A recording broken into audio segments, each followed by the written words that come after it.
Look, it's a quesadilla with a tail. How you guys doing? Joe here, and in today's video we are taking a look at a pretty fascinating, and that's not my zipper, that's this bag, fascinating firearm from history, and I thought we should take a look at it since I'm doing a little bit of stuff to it as well as testing it.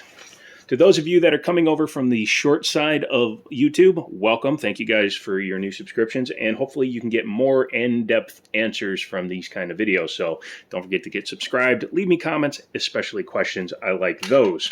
Let's go ahead and show clear. Yes, I can do that when I have more than 60 seconds. To do that, we go ahead and bring the slide back and show there is nothing inside of this guy. And what is this guy? Thank you for asking. This is an Automag III manufactured by American Machine and Tools, AMT. You may have heard the name. They created the Hardballer 45, and they are one of the first commercially available all stainless steel 1911s and these guns ever. This particular model, the Automag III, is chambered in a pretty cool round, the .30 carbine. Think back and you will remember that cartridge as being the same cartridge that is used in the M1 carbine. Not the M1 Garand, but its little brother, the M1 carbine. For comparison, we have a 115 grain 9mm, a 230 grain 45 ACP, getting a little bit bigger. Something that's almost comparatively sized, heavier bullet though, a 357 Magnum. As you can see, just about the same size casing, although it's a bigger, heavier bullet. And for funskies, a 30-30, because you know, 30, 30-30, 30-30, 30, 30, 30-30. Okay, I'll stop that. But as you can see, it's a pretty potent round to be running out of a handgun. This one is finished in AMT's signature half polish, half not polished stainless steel. They achieve that by polishing it and then, I believe, correct me if I'm wrong, sandblasting the metal in order to remove the polished look to it.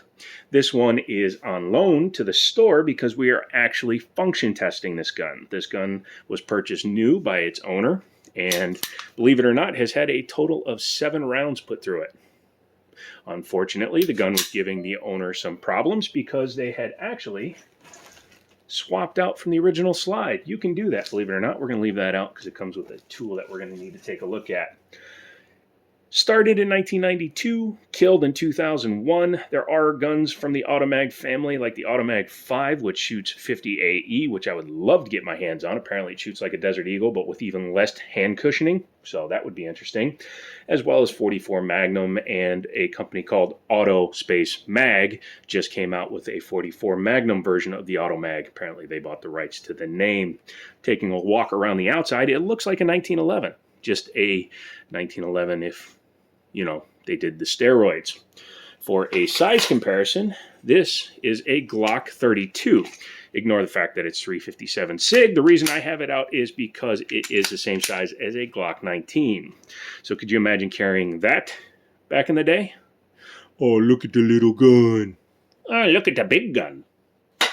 So anyway, this was a very large pistol for its day, and even of today. 6.375 inch barrel, overall length nearly 11 inches. It's a lot of steel to be putting down the front of your pants, buddy. Has fully adjustable rear sight with a fixed front sight. Because it has a nearly foot-long sight radius, you do get a pretty easy picture acquisition. I like that it's elevation and windage adjustable. I have to be careful. When I was looking at it earlier, somehow the elevation screw popped off. Well, I know why, because the other slide had this sight on it. You will notice, like from some of the shorts, this has a slide-mounted safety, and when you engage it, all it does is it blocks the firing pin from being struck. And apparently I'm not strong enough to turn it on my own, but yes. So when it is in the safe position, dropping the hammer will make it look like it's going to fire, but it physically blocks the firing pin, thus making it a safe firearm. You can manipulate it, and, well, I don't recommend it. You can drop the hammer or put the hammer down on it much more safely after you've loaded a round. Why wouldn't I recommend it? Very simple. This is a single action gun. What that means is I pull the trigger, now the trigger's dead. So what good is it to cycle around into the gun, put it on safe, lower the hammer, and then put it back on fire? That does literally nothing. All you did was overcomplicate your draw process, because now when you pull it out, you have to rack the hammer back. Yes, I know I did that easy enough, but if you're in a panic situation, you never know what's going to happen. So the way to correctly carry this gun is cocked and locked. And then when you need it, train your thumb, and you can just flip it up and get right to it. Speaking of the trigger on this thing is pretty badass. I want you to check it out with me. It's like maybe 3 pounds. Don't think it's been tuned, because again, this gun's only had a handful of rounds put through it. Oh, considering that this is not a 1911 trigger, it's a very impressive one. Right back out to the wall, no take up, and if you have a good grip on it, so little pressure necessary. It actually feels like a revolver trigger when it's set to single action, which is pretty damn impressive. Uses a 1911 mag release. Makes sense because they actually manufactured their own lineup of 1911s, so you might as well save a penny or two where you can. Speaking of pennies, this thing was very expensive when it came out. $470 in 1992, which based on current inflation and equations is like $9 million. No, I'm kidding. It's probably somewhere closer to like $1,000 to $1,100 in today's money, which honestly would still be a steal. As you can see, metal mags that are drop free when my hand doesn't get in the way. And at the end of this giant slide is a bushing like a 1911, slightly different shape, and the full functionality of it is quite different, which we are going to talk about. I like that it has removable grips, so you could change those for a different set, ivory, combat style. You can get some wraparounds or make your own, whatever you want to do. I like that choice. Yeah, what do you say we pop her off?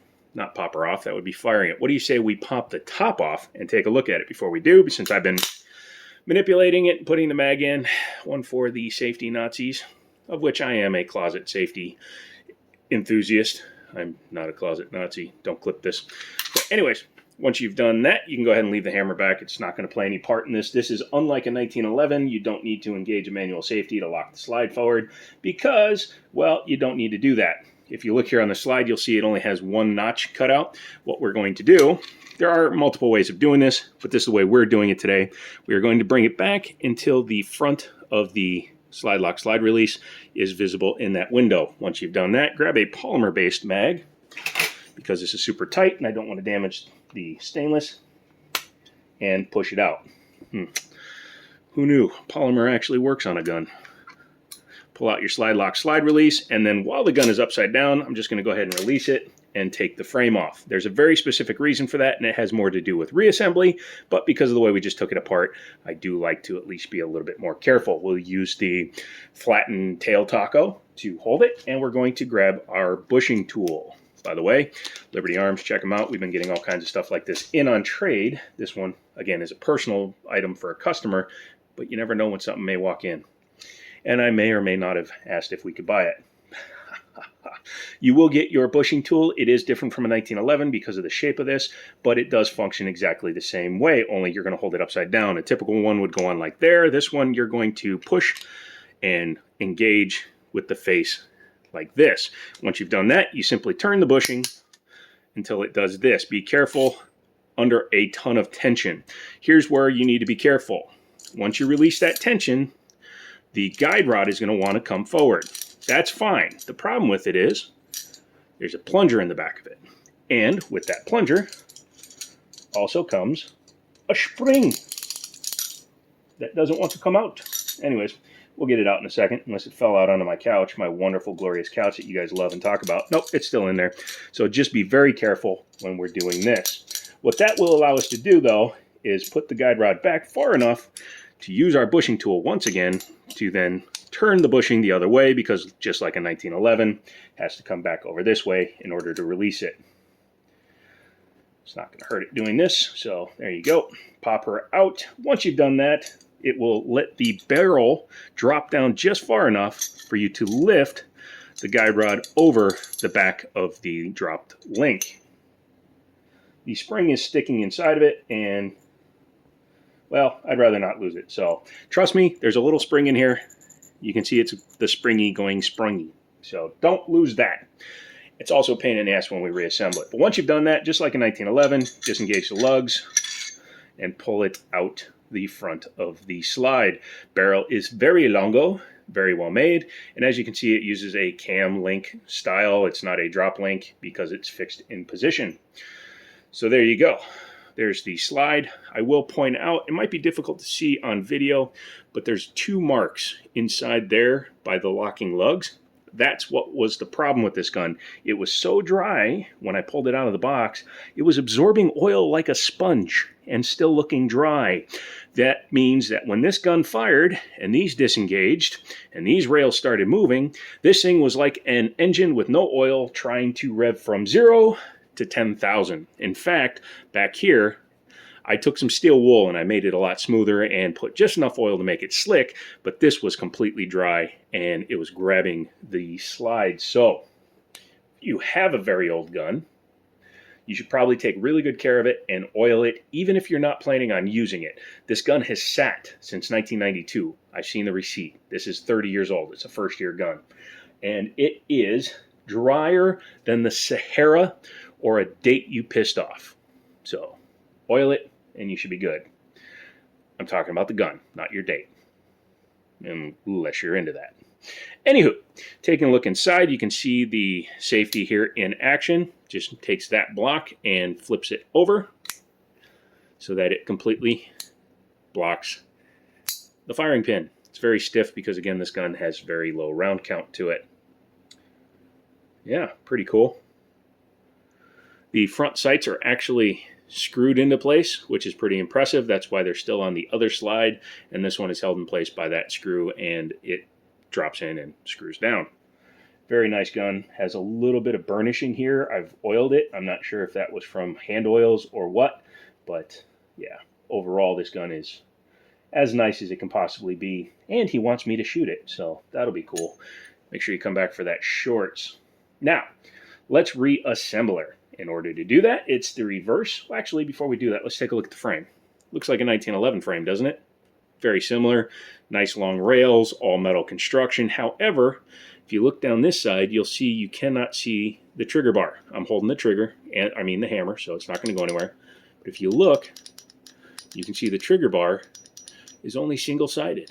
So this functions more like a Beretta than it does a 1911, which is fine. Like I said, this is probably one of the nicest triggers I've felt in anything outside of a 1911 or like a Shadow 2. I've never fired a Shadow 2, but I've held and dry fired one, so that makes me an expert on the internet. Take your barrel, flip it upside down, back in the front just like it was. And yes, I put enough lube on it to make sure that it wouldn't lock up again the way it did. That's all we're going for.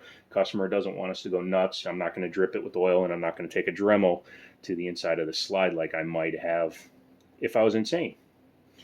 So, see if I wind up buying this, and if I do, would he then modify it? Ooh, who knows?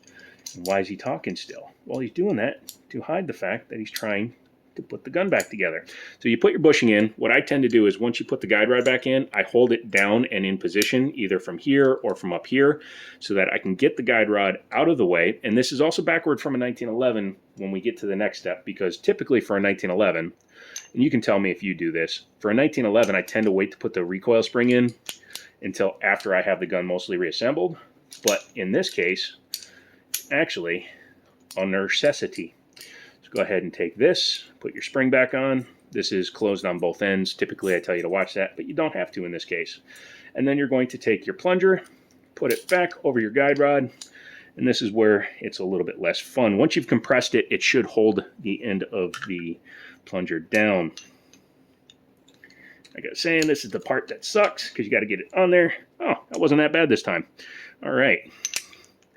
Be careful because, number one, you don't want to mess up your finish. But number two, you need to make sure that the bushing actually catches, which this one's being a pain in the Padutski. There we don't go. There we go. So once you've done that, you need to hold the slide like this in order to prevent the recoil spring from moving so that you don't risk dropping that plunger out. If you do that, you have to take the top back off and find it. Once I've done that, make sure your extractor is all the way down. Probably forgot to show that. The extractor goes down when the gun comes apart, comes back up when it gets reassembled. But for reassembly, it needs to be down, otherwise you jam it into the back of the slide. Nobody likes that. But once you've done that, you bring the slide back, so that the slide lock slide release hole is over there. Take your slide lock slide release, start it through. The barrel is locked into position by the guide rod, so you should be good unless you mess something up when reassembling it. Make sure that the pin goes all the way through, bring it back, and hey, we put it back together right. Ask me if I did that the first 4 times I filmed this video. The answer is no. So what do I think of this guy? I wish it was mine. I really do. This would be one of those ones that would stay in the collection for a long time. So yeah, believe me, I will pester this guy to sell it to me, but we'll see what happens. Anybody need to buy some other guns so I can get this one? Let me know down in the comments. But yeah, if you're looking for something fun like this, stuff like this walks into our store all the time. I have Super Red Hawks and Super Black Hawks and old 1873 single actions and all that stuff walking in the door. So you never know what you're going to find. Liberty Arms, Harrisonburg, Virginia. Google them, check them out, tell them I sent you. Come back for another short because Thursday, today is Tuesday when I'm filming this, but Thursday, Daniel and I are taking this and the 2 high powers that I'm working on out to the range to test them. I'll get some short videos from that, and then we will post those. So yeah, come back for that. Thank you for being patient. I am a day late with this upload, but that's because I wasn't feeling good on Tuesday when I'm actually filming this, and I don't feel like sitting in front of a computer. So I'm out of here. This is Joe, Jiminy Show. Click down there, subscribe, 25,000 subs. We're getting there, and we want to keep it growing. So come back for that. Let me know what's going on with you guys. And as always, I'll talk to you later.